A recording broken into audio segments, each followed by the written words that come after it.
નમસ્કાર વિદ્યાર્થી મિત્રો, JEE NEET ઇલેક્ટ્રોસ્ટેટિકમાં આગળનો ટોપિક છે વિદ્યુત ભારિત પરપોટો.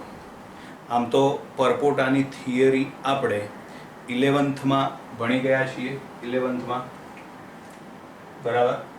સૌથી પહેલા આપણે એવું માની લઈએ, ધારો કે r ત્રિજ્યાનો પરપોટો છે અને આ પરપોટા પર કોઈ વિદ્યુત ભાર નથી. બરાબર. આ ત્રિજ્યાનો પરપોટો છે. આ પરપોટા પર ધારો કે કોઈ વિદ્યુત ભાર નથી. પરિણામે આ વખતે અંદર રહેલી હવા બહાર તરફ દબાણ લગાડે અને બહારની હવા અંદર તરફ દબાણ લગાડે. આ રીતે અંદરની હવા બહાર તરફ દબાણ લગાડે અને બહારની હવા અંદર તરફ દબાણ લગાડે. બરાબર. આપણે અંદરથી જે લાગતું દબાણ છે એને કહીએ છીએ PI અને બહારથી જે લાગતું દબાણ છે એને કહીએ છીએ આપણે PO. તો આના ઉપરથી PI માઇનસ PO બરાબર સૂત્ર શું આવશે? 4T upon R. જ્યાં T એ શું દર્શાવે છે? તો T દર્શાવે છે પૃષ્ઠ તાણ, સરફેસ ટેન્શન જેને કહેવાય. ઘણી બુકમાં T વડે દર્શાવેલું હોય છે, ઘણી બુકમાં S વડે પણ દર્શાવેલું હોય છે. બરાબર. S વડે દર્શાવો તમે એ સંજ્ઞાને, તો આમાં સૂત્ર આવશે PI માઇનસ PO બરાબર 4S upon R. બંને સમીકરણ એક જ છે. હવે ધારો કે આ પરપોટા પર વિદ્યુત ભાર પ્રસ્થાપિત કરવામાં આવે છે. સમજજો ધ્યાનથી. હવે ધારો કે આ પરપોટા પર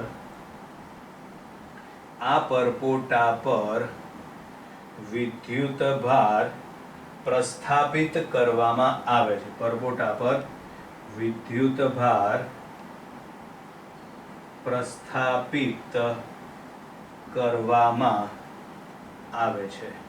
હવે પરપોટો એટલે એને ગોલીય કવચ ગણી શકાય. કવચ હોવાના કારણે તમારે શું ધ્યાનમાં લેવાનું? એમાં વિદ્યુત ભારની પૃષ્ઠ ઘનતા. તો આ વખતે ધારો કે વિદ્યુત ભારની પૃષ્ઠ ઘનતા સિગ્મા છે. ધારો કે આ વખતે વિદ્યુત ભારની પૃષ્ઠ ઘનતા સિગ્મા જેટલી છે. સમજો ધ્યાનથી વિદ્યાર્થી મિત્રો. અહીં આગળ આપણે એ પરપોટો દોરી દઈએ. બરાબર. આ પરપોટા પર આપણે આ રીતે આમ વિદ્યુત ભાર પ્રસ્થાપિત કરીએ. આગળ આપણે થિયરીમાં ભણી ગયા છીએ એ પ્રમાણે કવચની અંદર વિદ્યુત ક્ષેત્ર કેટલું આવે? 0. કારણ કે કવચની અંદર કોઈ વીજભાર નથી. એટલે એનો મતલબ કે આ પરપોટાની અંદર કુલ વિદ્યુત ક્ષેત્ર કેટલું આવશે? તો પરપોટાની અંદર કુલ વિદ્યુત ક્ષેત્ર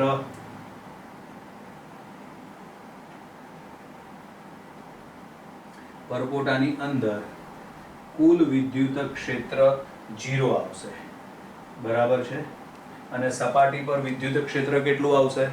તો સપાટી પર વિદ્યુત ક્ષેત્ર આવશે સિગ્મા અપોન એપ્સાઇલોન 0. આ આપણે ભણી ગયા છે. સપાટી પર વિદ્યુત ક્ષેત્ર કેટલું આવશે?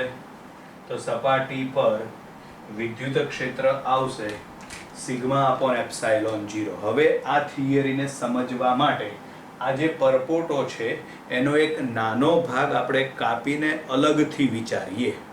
એમ કાપવાનો નહીં ને તો પરપોટો ફૂટી જાય. બરાબર છે. સમજવા માટે આપણે આ પરપોટાનો એક નાનો ભાગ અલગ કરેલો વિચારીએ. એટલે હવે અહીં આગળ આપણે આવી પરિસ્થિતિ વિચારી શકીએ. બરાબર. અહીંથી આપણે એક પરપોટાનો ભાગ કાપીને અહીં અલગ કરી દીધો આપણે. બરાબર. આ રીતે આમ. હવે આ પરપોટાની સપાટી પર, તો પરપોટાની સપાટી પર વિદ્યુત ભાર તો છે જ. હવે આ જે સપાટી છે ને એને આપણે નામ આપી દઈએ. જેમ કે આને આપણે નામ આપી દઈએ સપાટી ABC અને અહીં આગળ નામ આપીએ આપણે સપાટી PQ. આ જે ABC સપાટી છે એના વડે નીકળતું વિદ્યુત ક્ષેત્ર ધારો કે આ દિશામાં છે, બરાબર, આ દિશામાં એટલે કે E1 થશે, ધન વીજભાર છે ને એટલે વિદ્યુત ક્ષેત્ર કઈ તરફ આવશે? બહારની દિશામાં, બરાબર. એવી જ રીતે આ PQ સપાટી છે એમાંથી વિદ્યુત ક્ષેત્ર બહાર નીકળે એટલે આ દિશામાં. આ વિદ્યુત ક્ષેત્ર છે E2. એટલે અંદરના વિસ્તારમાં આ બંને વિદ્યુત ક્ષેત્રની દિશા એક જ થઈ. અંદરના વિસ્તારમાં આ બંને વિદ્યુત ક્ષેત્રની દિશા પરસ્પર વિરુદ્ધ, એક નહીં, બંનેની દિશા પરસ્પર વિરુદ્ધ થઈ. એટલે આપણે એકને પ્લસ ગણીએ તો બીજાને માઇનસ ગણીએ, પણ આનું પરિણામી વિદ્યુત ક્ષેત્ર કેટલું આવે? તો આનું પરિણામી વિદ્યુત ક્ષેત્ર શૂન્ય આવે, કારણ કે અંદરના વિસ્તારમાં વિદ્યુત ક્ષેત્ર શૂન્ય છે. એટલે અંદરના વિસ્તારમાં વિદ્યુત ક્ષેત્ર શૂન્ય. સામે લઈ જાઓ એટલે આના ઉપરથી આપણે E1 બરાબર E2 લખી શકીએ. આના બરાબર આપણે E1 બરાબર E2 આપણે લખી શકીએ. હવે અહીં બહારનો વિસ્તાર વિચારો.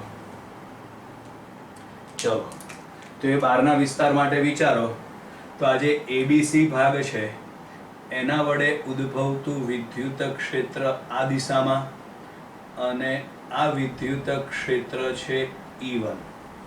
જ્યારે આ PQ છે એના ઉપર પણ ધન વીજભાર એટલે એનું વિદ્યુત ક્ષેત્ર પણ બહારની દિશામાં. આ વિદ્યુત ક્ષેત્ર છે E2. તો બહારના વિસ્તારમાં બંને વિદ્યુત ક્ષેત્ર એક જ દિશામાં થયા, બરાબર. એટલે અહીં આગળ E1 પ્લસ E2 બરાબર ટોટલ વિદ્યુત ક્ષેત્ર કેટલું આવશે? Sigma upon epsilon 0. એટલે અહીં આગળ સિગ્મા અપોન એપ્સાઇલોન 0. પરંતુ E1 બરાબર તો E2 છે, આની કિંમત તમે અહીં મૂકી દો એટલે E2 પ્લસ E2 થઈ જાય. E2 પ્લસ E2 એટલે 2E2 બરાબર આમાં આવશે સિગ્મા અપોન એપ્સાઇલોન 0. બેને તમે છેદમાં લઈ જાઓ એટલે E2 બરાબર sigma upon 2 epsilon 0. Sigma upon 2 epsilon 0. આ વિદ્યુત ક્ષેત્ર કોના વડે ઉદ્ભવે છે? આ નાની ચાપ વડે. આ જે મોટી ચાપ છે એના વડે ઉદ્ભવતું વિદ્યુત ક્ષેત્ર પણ એટલું જ આવે, કારણ કે E1 બરાબર શું મળે છે આપણને? E2 મળે છે. ધારો કે આ જે નાની ચાપ છે, નાનો જે આપણે ભાગ કાપી લીધો છે એનું ક્ષેત્રફળ છે dA જેટલું. ધારો કે PQ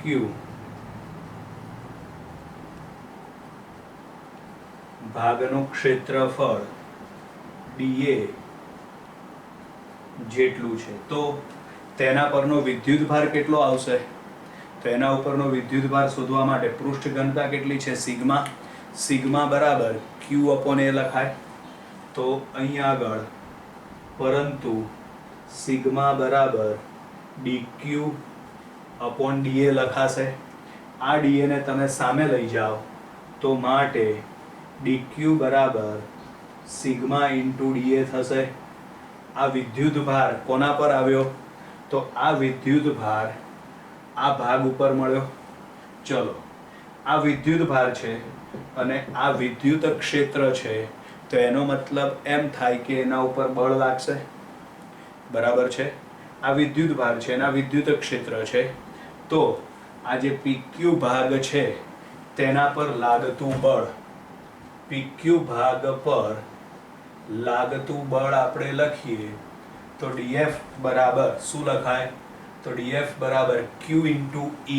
આ સૂત્ર છે ને, F બરાબર Q ઇન્ટુ E. તો અહીં આગળ આવશે DQ ઇન્ટુ E2.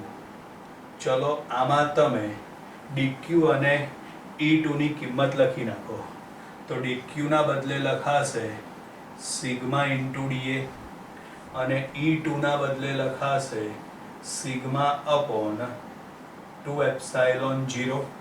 ચલો આ dA છે એને સામે તમે છેદમાં લઈ જાઓ તો માટે dF અપોન dA. ચલો આ dA તો નીકળી ગયા. અહીં સિગ્મા છે, આ પણ સિગ્મા છે, એટલે કે સિગ્મા સ્ક્વેર થઈ જશે. તો સિગ્મા સ્ક્વેર અપોન 2 એપ્સાઇલોન 0 થાય. પરંતુ dF અપોન dA બરાબર, તો dF અપોન dA એટલે દબાણ થશે, તો દબાણ P બરાબર આવશે સિગ્મા સ્ક્વેર અપોન 2 એપ્સાઇલોન 0. એટલે આનો મતલબ એમ થાય કે પરપોટા પર જ્યારે વિદ્યુત ભાર પ્રસ્થાપિત કરવામાં આવે ત્યારે આટલું દબાણ વધે. અંદરથી લાગતું જે દબાણ છે ને એના દબાણમાં આટલો વધારો થશે, એટલે પરપોટાની ત્રિજ્યામાં વધારો થાય. આ MCQ ઘણી બધી બુકમાં જોવા મળે છે કે સાબુના દ્રાવણના પરપોટા પર વિદ્યુતભાર પ્રસ્થાપિત કરતા ખાલી જગ્યા, તેનો જવાબ આવશે પરપોટાની ત્રિજ્યામાં વધારો થશે. બરાબર. આ MCQ તમારે યાદ રાખવાનો, ઘણી બધી બુકમાં જોવા મળે છે. બરાબર.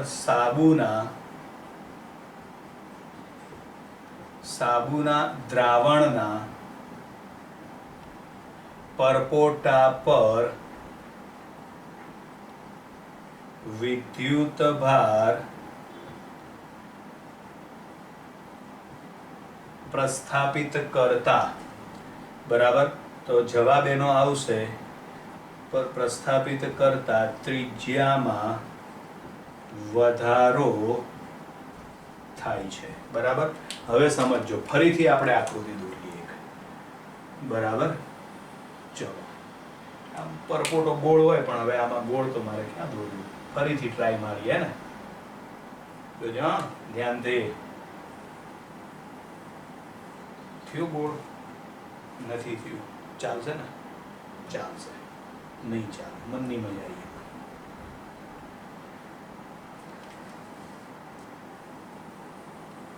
પહેલા કરતા સારું થયું, વાંધો નહીં, ચાલશે.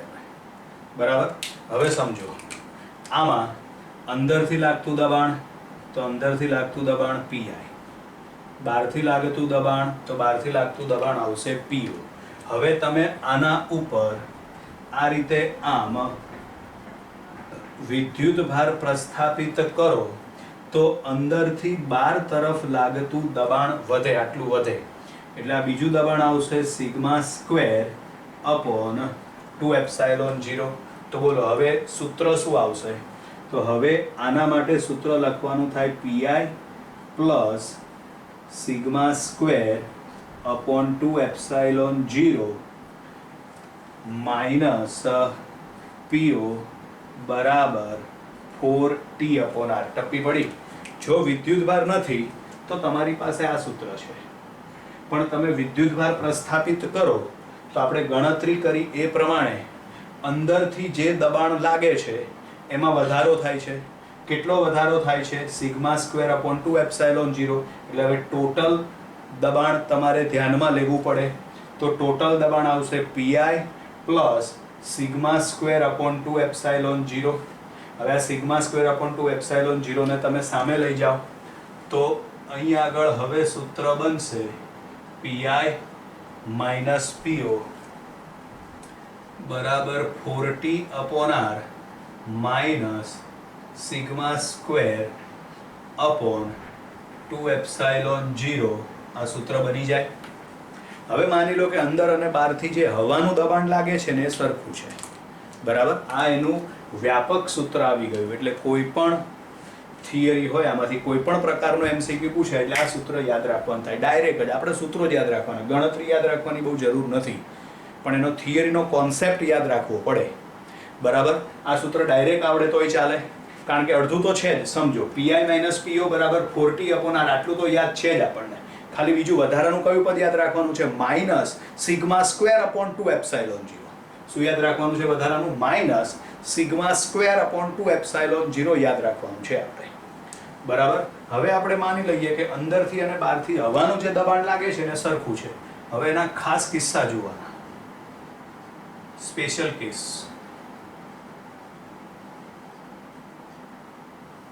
તો એની અંદર આપણે માની લઈએ, ધારો કે પીઆઈ બરાબર પીઓ છે. ક્લિયર? તો આ બંને સરખા છે. બંને સરખા તો એના બરાબર શું લખી શકાશે હવે? 0. તો માટે અહીંયા આગળ 0 બરાબર 4t upon r minus sigma square upon 2 epsilon 0 થશે. આ સિગ્મા સ્ક્વેર અપોન 2 એપ્સાઇલોન 0 તમે સામે લઈ જાઓ તો એ માઇનસ છે તો પ્લસ થઈ જશે. એટલે સિગ્મા સ્ક્વેર અપોન 2 એપ્સાઇલોન 0 બરાબર 4t અપોન r. હવે આના ઉપરથી તમને ઘણા બધા અલગ અલગ પ્રશ્નો પૂછી શકાય. બરાબર? જેમ કે પહેલો પ્રશ્ન એવો પૂછાય કે પૃષ્ઠ તાણ શોધો. બધી તમારે ગણતરી કરવાની હો. એવું પૂછાય પૃષ્ઠ તાણ શોધો તો t ને કરતા બનાવી દો. પછી પૂછાય વિદ્યુત ભારની પૃષ્ઠ ઘનતા શોધો તો તમારે વિદ્યુત ભારની પૃષ્ઠ ઘનતા શોધો તો તમારે સિગ્માને કરતા બનાવી દેવાનો. પછી પરપોટાની ત્રિજ્યા પૂછાય. બરાબર છે? તો r ને તમારે કરતા બનાવી દેવાનો.